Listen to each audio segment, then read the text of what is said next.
여러분 안녕하십니까? 이번 학기에 여러분들과 함께 측정 실습을 공부할 김형주 교수입니다. 정밀 측정은 품질 관리나 데이터 분석의 기초가 되는 중요한 기술이기 때문에 여러분들이 설계자로서 측정을 배우는 것은 큰 의미가 있습니다. 그럼 지금부터 이번 학기 동안 어떤 것을 배울 것인지에 대해서 같이 알아보도록 하겠습니다. 정밀 측정은 측정에 관한 기초 지식과 실무 능력을 습득하는 교과목입니다. 이번 수업을 통해서 기계 부품을 측정하기 위한 기초 지식과 길이, 각도, 테이퍼, 내외경, 그리고 진원도 및 표면 거칠기 측정 등에 대한 이론 및 실무 지식을 익히게 됩니다. 그리고 제품 형상을 분석하는 데 중요한 바탕이 되는 진원도와 표면 거칠기 측정 데이터를 분석하는 방법도 습득하게 됩니다. 주당 3시간씩 15주간 총 45시간에 걸쳐서 같이 공부하게 되겠습니다.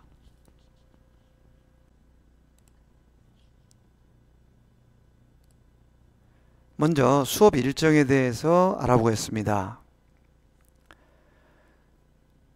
이번 첫 주차에는 수업 안내 그리고 측정 개요가 되겠고요. 그 다음에 두 번째 주에는 측정 방법 및 종류 그리고 측정 오차와 관련해서 공부를 하도록 하겠습니다. 그래서 1주와 2주에는 이론 공부를 하고요. 3주차부터 10주차까지는 실습을 하겠습니다. 그래서 3주차에는 마이크로미터 그리고 버니클리프스, 투영기 등에 대한 사용법을 익히게 되고요. 4주차에는 게이지 블록 그리고 다이얼 게이지, 높이 마이크로미터 등에 대한 사용법을 공부하게 됩니다. 그래서 이 2주 동안은 측정기 사용법에 대해서 공부를 하겠고요. 그 다음에 5주차부터는 직접 이 측정기를 이용해서 제품을 측정하게 되겠습니다. 그래서 5주차에는 마이크로메타를 이용한 부품 측정, 6주차는 버니어 캘리퍼스를 이용한 부품 측정, 그리고 7주차는 투영기, 그리고 8주차와 9주차에는 롤러를 이용해서 테이퍼를 측정하고 도브테일을 측정하는 실습을 하겠습니다. 그리고 10주차에는 높이 마이크로메타를 이용한 측정 실습을 하게 됩니다.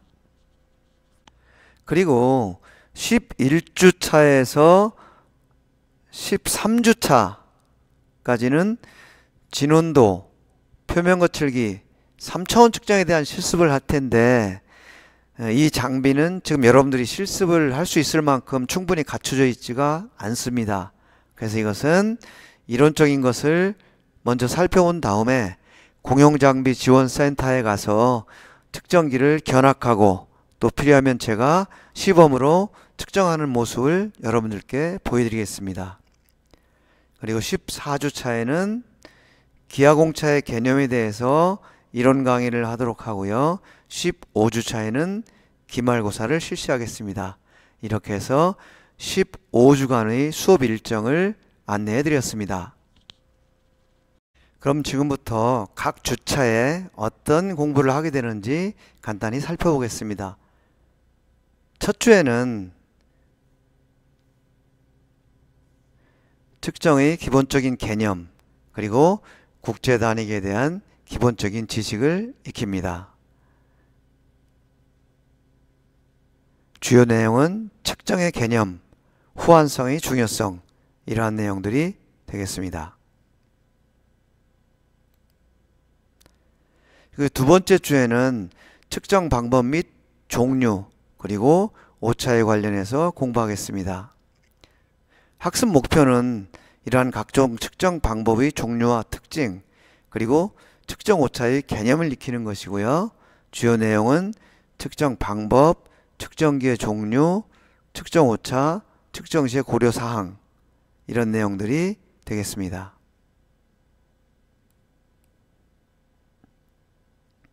이제 3주차부터는 본격적으로 측정기를 다루는 실습을 하게 될 텐데요.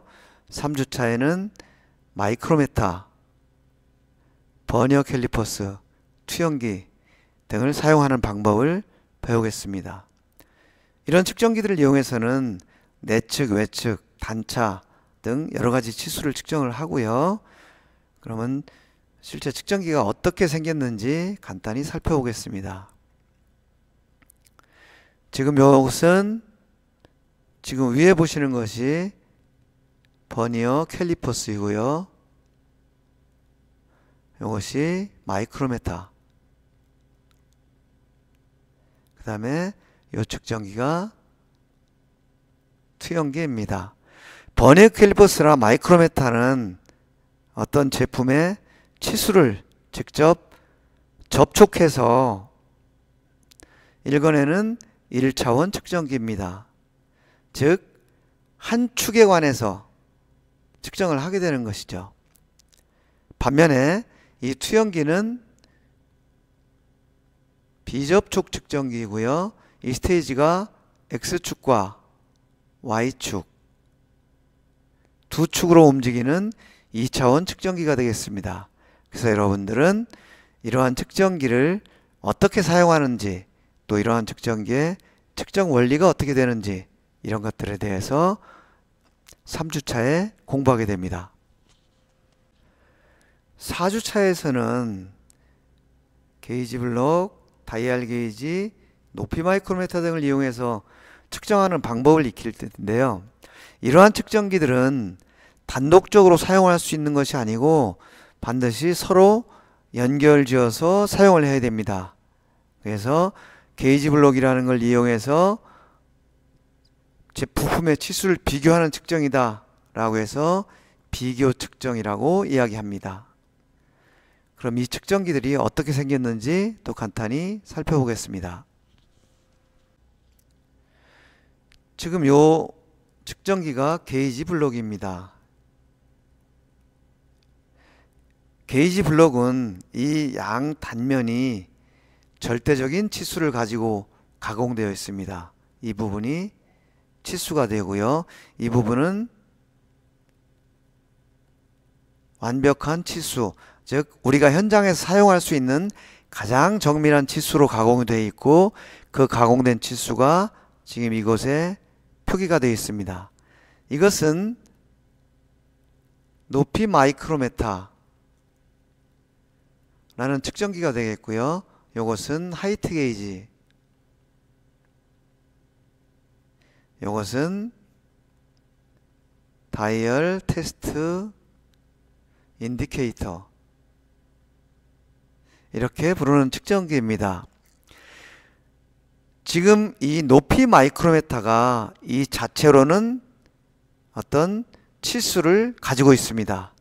그렇지만 이 치수가 처음 시작할 때의 기준을 알 수가 없기 때문에 이 게이지 블록이라는 것을 여기에다가 설치를 하고, 그 다음에 이 인디케이터를 이용해서 게이지 블록의 치수와 높이 마이크로메타의 치수를 같은 위치로 세팅을 한 다음에 그때 눈금을 0점으로 맞추고 측정을 시작하게 됩니다. 만약에 이 게이지 블록이 없다면 이 높이 마이크로메타 자체만을 가지고는 상대적인 치수는 알 수 있지만 이 정반 바닥에서의 절대적인 치수가 얼마인지를 알 수가 없습니다. 그래서 반드시 게이지 블록을 이용해서 기준 치수를 세팅을 한 다음에, 그 다음에 이 게이지 블록을 이용해서 세팅한 높이 마이크로메타와 그 다음에 이 정반상의 부품, 이 부품의 치수를 비교해서 측정값을 알아내는 그러한 측정기입니다. 그래서 비교 측정이라고 이야기를 합니다. 이렇게 해서 4주차까지 측정기 사용법 자체를 익히게 되고요. 5주차부터는 사용법을 익힌 측정기를 이용해서 실제 부품을 측정하는 실습을 하게 됩니다. 5주차에는 마이크로메타를 이용한 부품 측정을 실습합니다. 외경과 내측, 폭을 측정하게 되겠고요. 사용 측정기는 내측과 외측 마이크로미터가 되겠습니다. 지금 이것은 외측 마이크로미터를 이용해서 이 원형 부품의 지름을 1, 2, 3, 4, 5번을 각각 3회씩 측정을 해서 평균값을 기록하는 이러한 실습이 되겠습니다. 그리고 두 번째는 내측 마이크로미터를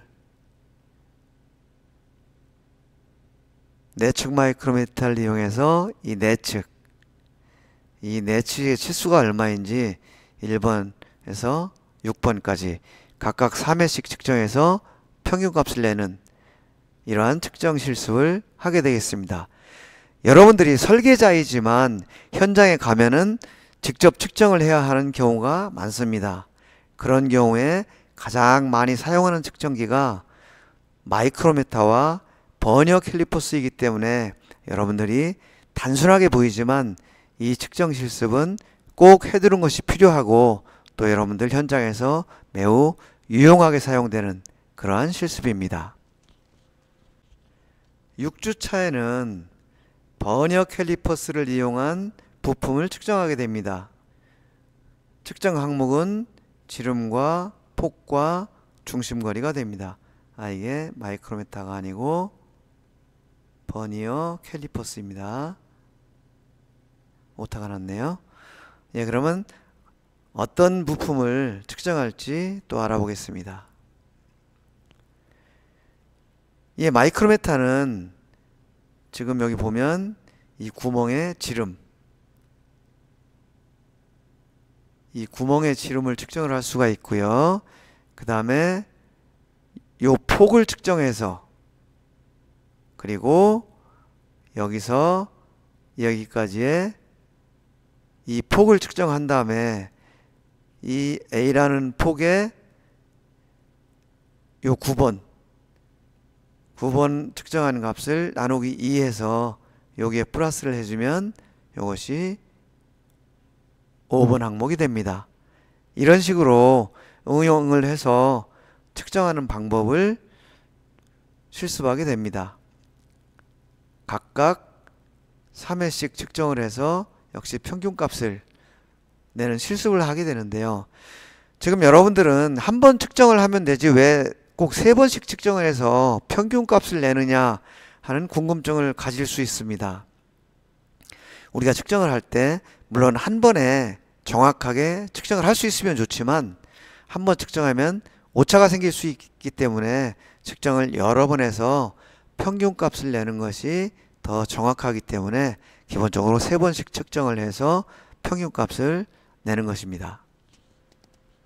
그리고 7주차에는 투영기를 이용한 부품 측정 실습을 하게 됩니다. 투영기를 이용해서 지름과 중심거리 이런 것들을 측정하게 됩니다. 지금 이러한 제품이 주어지고요. 이 제품을 투영기에서 비접촉을 이용해서 지름과 그 다음에 중심거리 이런 것들을 측정하게 됩니다.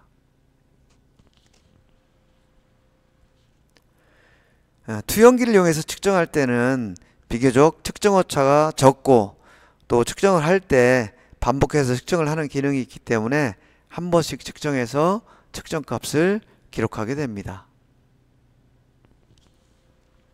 그 다음은 롤러를 이용한 테이퍼 측정입니다.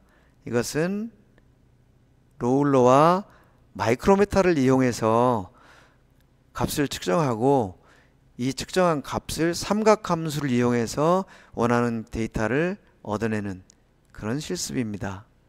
지금 여기에서 우리가 측정하고자 하는 것은 이 각도입니다. 이 각도의 반을 나누면 2분의 알파가 되고요. 그 다음에 이 S1이라는 이 테이퍼의 아랫부분 이 부분을 측정을 하게 되는데 이 부분은 직접 측정할 수가 없기 때문에 롤러가 주어집니다. 그래서 이 롤러의 지름을 측정하고 그 다음에 이 롤러를 포함한 이 치수를 측정하고 그래서 삼각함수에 의해서 각도와 이 아랫부분의 그 길이를 측정하는 이제 그런 실습이 되겠습니다. 그 다음은 롤러를 이용한 더브테일 측정인데요. 이 측정도 역시 롤러와 마이크로미터를 이용해서 측정을 합니다. 그래서 각도와 거리를 측정하는데 이것은 지금 마이크로미터를 이용해서 요 값과 요 값을 측정하게 됩니다. 그리고 이 값을 측정하고요. 그것을 이용해서 요 알파1과 알파2를 측정하게 되고요. 그 다음에 거리 여기에서부터 여기까지 그리고 여기에서 여기까지 요 거리를 측정하는 그런 실습이 되겠습니다. 지금까지 우리가 측정하는 이러한 부분들은 실제로는 요즘 측정기가 발달해서 전부 자동으로 측정하고 컴퓨터를 이용해서 데이터를 계산해냅니다. 그렇지만 우리가 그런 식으로 실습을 하면 단순한 장비를 조작하는 실습밖에 할 수가 없기 때문에 여러분들이 생각을 한다든지 사고력을 기른다든지 어떤 문제점을 분석하는데 전혀 도움이 되지 않습니다.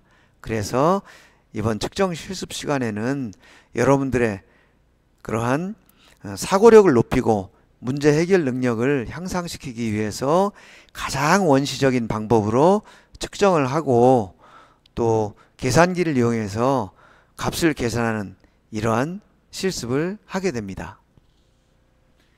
이 점을 여러분들이 참고로 해주시기 바랍니다. 지금부터 실습을 하게 되는 진원도 측정과 표면 거칠기 측정과 3차원 측정은 앞에서 실습한 거와 다르게 실제로 사람이 손으로 하거나 또 어떤 계산을 하는 부분이 전혀 없이 거의 자동으로 측정을 하게 됩니다. 대신에 그렇게 측정해서 나온 데이터가 어떤 의미를 가지는지를 여러분들이 이제 분석을 해야 됩니다. 그래서 진원도 측정, 표면 거칠기 측정, 3차원 측정에서는 데이터를 분석하는 방법을 집중적으로 공부하게 됩니다. 진원도 측정기에서는 진원도를 측정하는데 여기서 기준원과 필터라는 것을 변환해 줌으로써 여러 가지 데이터에 변화가 생깁니다. 그런 것들이 무엇을 의미하는지 또 어떤 경우에는 어떤 것을 적용해야 하는지 이런 것들에 대해서 공부해 보겠습니다. 지금 보시는 이 측정기가 진원도 측정기입니다. 그럼 이 진원도 측정기가 어떻게 작동하는지 한번 보도록 하겠습니다.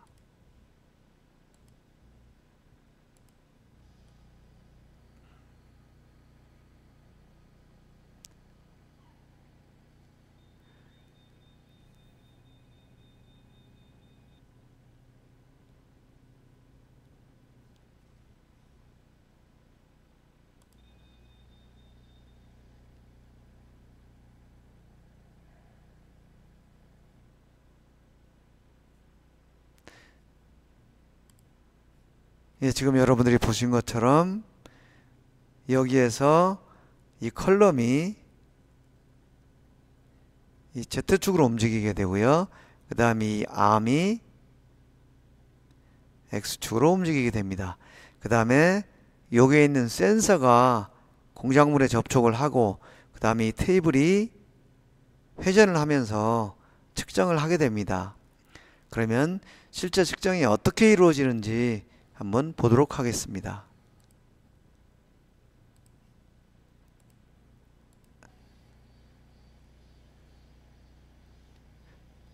지금 센서가 공작물에 접촉한 상태에서 테이블이 회전을 하고, 그러면서 이 게이지에서 이 진원도의 변화값을 읽어드리게 됩니다. 이렇게 측정한 데이터는 이제 전용 시스템으로 가서 여러 가지 분석을 하게 됩니다.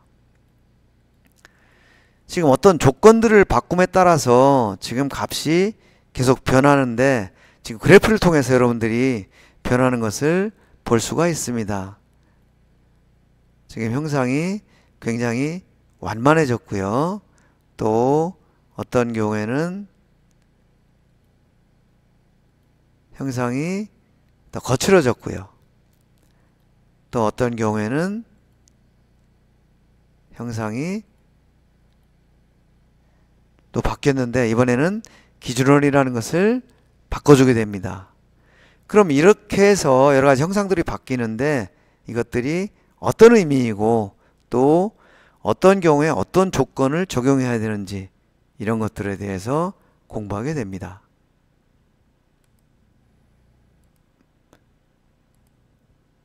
이번에는 표면 거칠기 측정기입니다. 표면 거칠기 측정도 진원도 측정하고 개념이 비슷합니다. 그래서 여기에서도 필터와 컷오프 값이라는 것을 변환시켜 주면 여러 가지 그 값들이 바뀌는데, 이것도 마찬가지로 어떤 경우에 어떤 값을 변화시켜야 되고 또 어떤 것을 적용해야 되는지, 이런 것들을 알아보게 됩니다.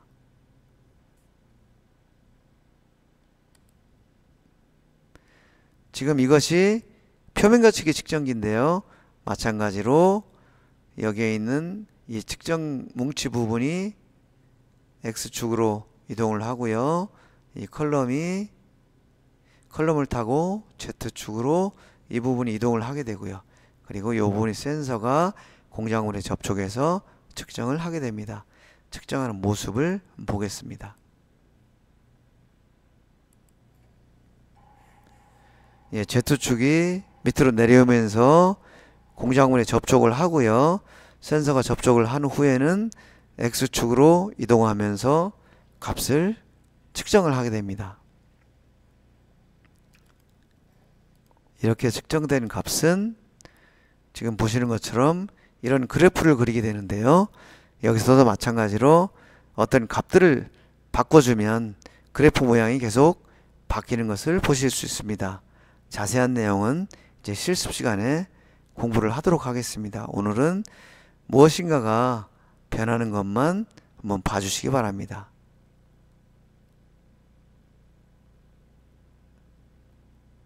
어떤 값들을 계산을 할 거고요. 그 다음에 여기서 이런 또 조건을 바꿔주면 또 그래프가 변하는 것을 보게 됩니다.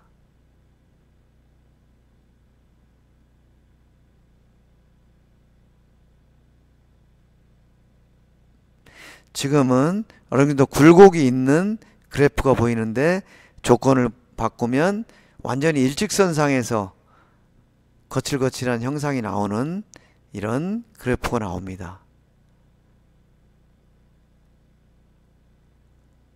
또 어떤 경우에는 이 그래프가 매우 완만하게 나오게 됩니다.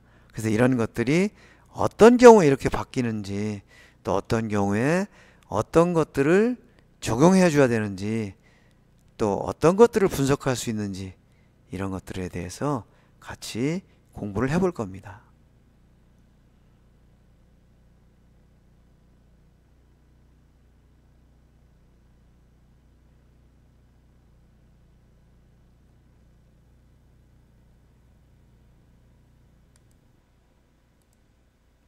이번에는 3차원 측정기입니다. 3차원 측정기는 실제 현장에서 가장 많이 쓰이는 장비이고, 또 이 3차원 측정기를 이용해서 측정할 수 있는 부분이 아주 많습니다. 그리고 요즘은 대부분 현장에서 기하공차라는 것을 적용해서 설계를 하기 때문에 그것을 해석하고 측정하는 작업을 해야 되는데, 그 작업을 할 때 3차원 측정기가 필수적으로 사용되게 됩니다. 지금 3차원 측정기는 굉장히 복잡한 시스템을 이루고 있고요. 그래서 X축과 그 다음에 뒤쪽으로 Y축, Z축을 측정하는 각 축이 있고요. 공정화물에 접촉하는 센서가 있고, 그 다음에 이 측정기의 제어를 맡는 이제 컨트롤러가 있습니다. 이 11번이 컨트롤러가 되는데요.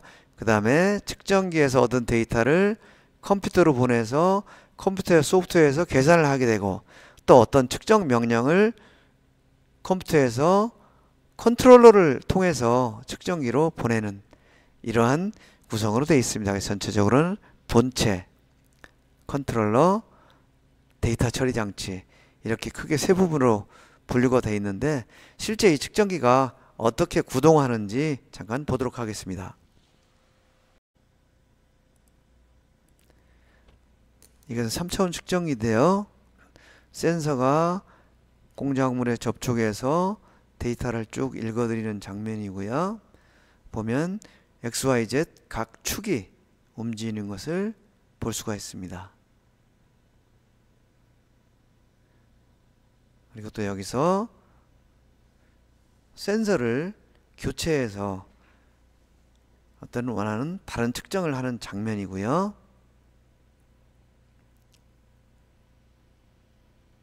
지금은 표면 거치기 측정기에 표면 거치기 센서를 3차원 측정기에 붙여서 이제 측정하고 있는 그런 모습입니다.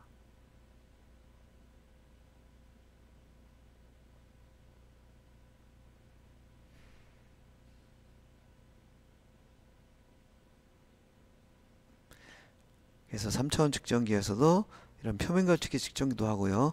이것은 회전 테이블을 이용해서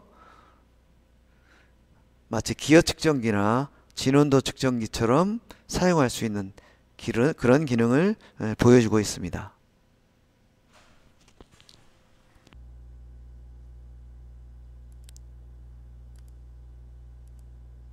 이렇게 해서 3차원 측정기가 구동하는 모습을 보셨고요.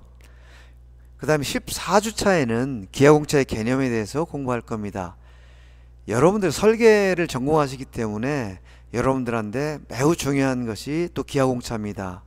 요즘은 예전과 같이 치수만 가지고 규제하는 도면은 완벽한 제품을 만들어낼 수가 없기 때문에 모든 도면에 기하공차가 규제가 됩니다. 그러면 측정을 할 때는 이 기하공차를 어떻게 해석을 하고 어떻게 측정할 것이냐 라는 것이 중요합니다. 그래서 여러분들은 측정자의 입장에서 또 설계를 바라보면 더 훌륭한 설계를 할 수가 있기 때문에 기하공차를 꼭 기억해 두시기 바랍니다.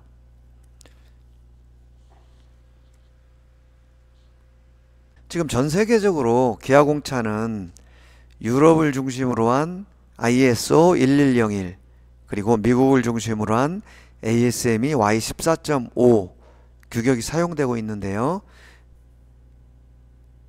ISO 규격은 2017년도 버전이 가장 최근 버전입니다.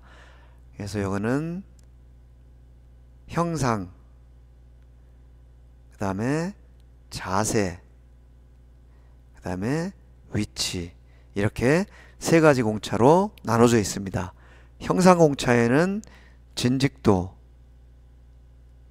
평면도, 진원도, 그리고 원통도와 윤곽도가 규제되고 있고요. 자세공차에는 평행도, 직각도, 경사도, 그리고 마찬가지로 윤곽도 이런 것들이 있고요. 그 다음 위치공차에는 위치도, 동심도, 동축도. 이 동심도와 동축도는 원형 부품에 대해서 적용하는 공차가 되겠고요.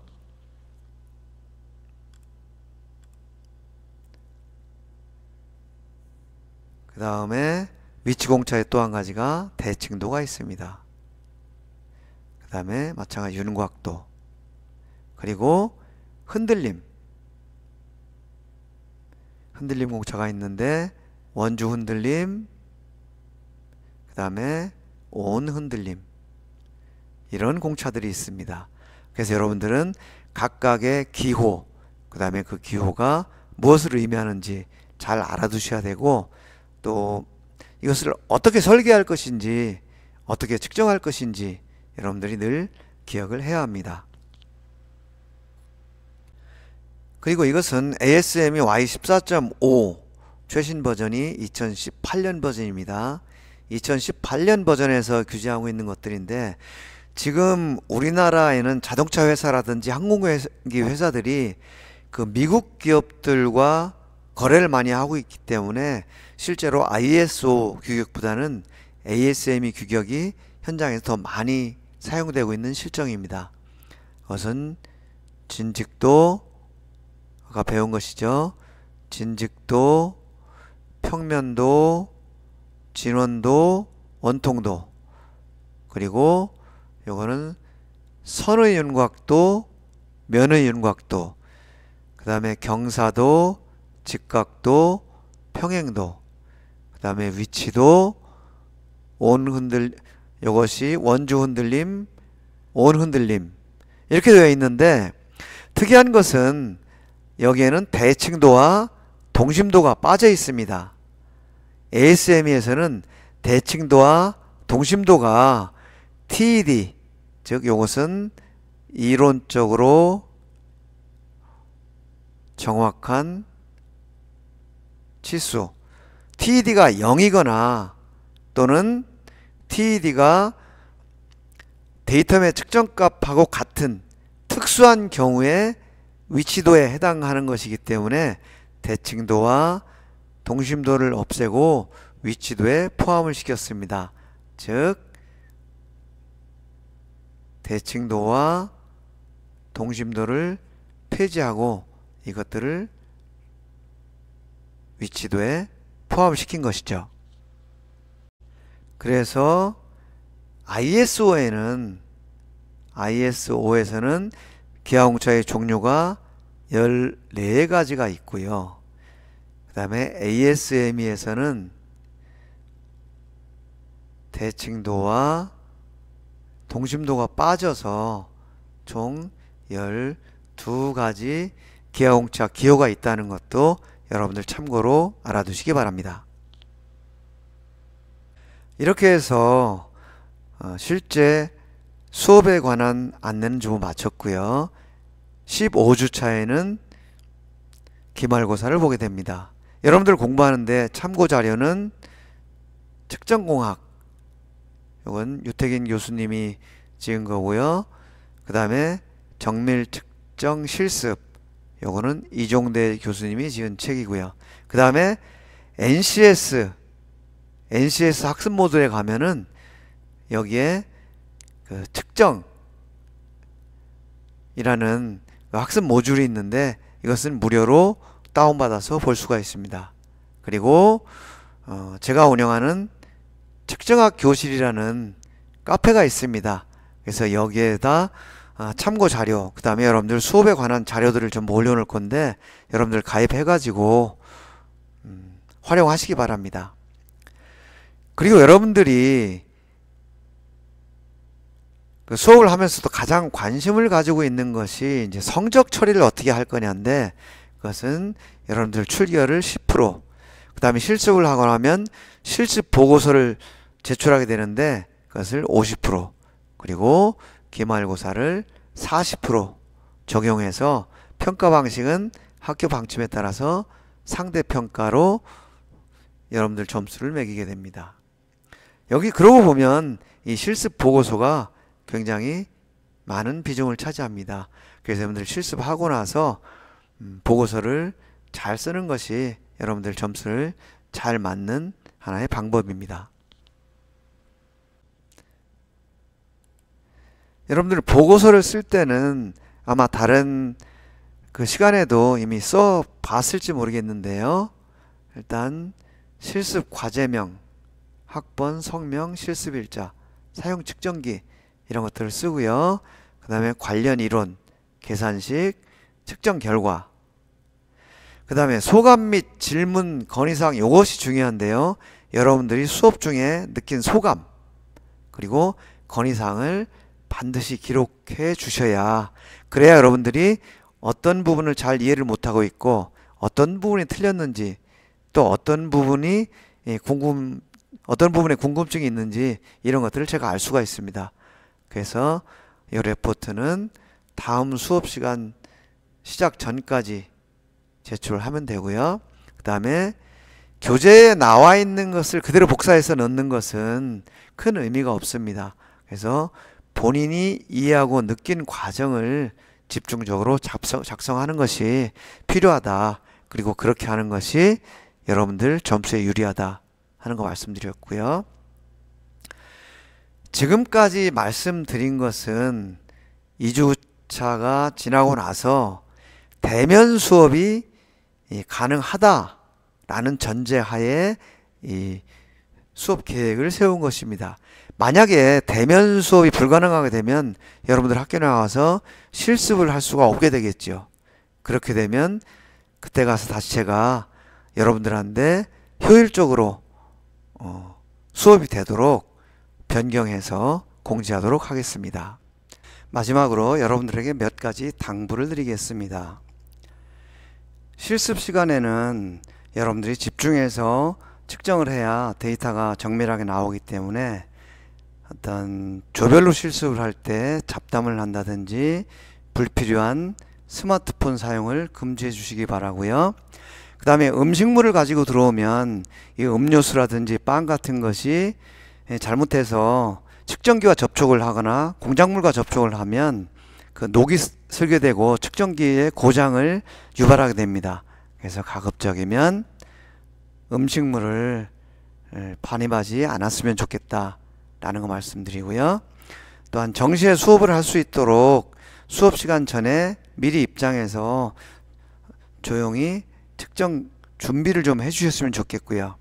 그 다음에 실습을 하고 난 후에 측정기 및 주변 정리 정돈을 부탁을 드립니다. 그리고 지금 여러분들이 만져야 될 측정기나 부품은 전부 이것이 쇠입니다. 그래서 쇠는 맨손으로 만지면 반드시 녹이 슬기 때문에 녹슬 부분을 맨손으로 만지지 않도록 하고, 만약에 맨손으로 만졌다면 반드시 손 자국을 닦아내 주시기 부탁을 드립니다. 그리고 여러분들이 리포트를 쓰거나 또는 복습을 하다가 어떤 궁금한 사항이 생기면 언제든지 저한테 연락을 해 주십시오.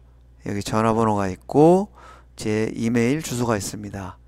여러분들이 연락을 해 주시면 제가 잠을 자고 있다든지 아니면 아주 급한 일을 처리하고 있을 때가 아니면 바로바로 그 답변을 해드리도록 하겠습니다. 그리고 내용이 좀 많다든지 하는 경우에는 앞에서 말씀드린 측정학 교실 이 카페에서 지루의 응답 하는 요 코너가 있습니다. 여기서 질문을 올려주시면 제가 그 필요한 답변을 해드리도록 하겠습니다.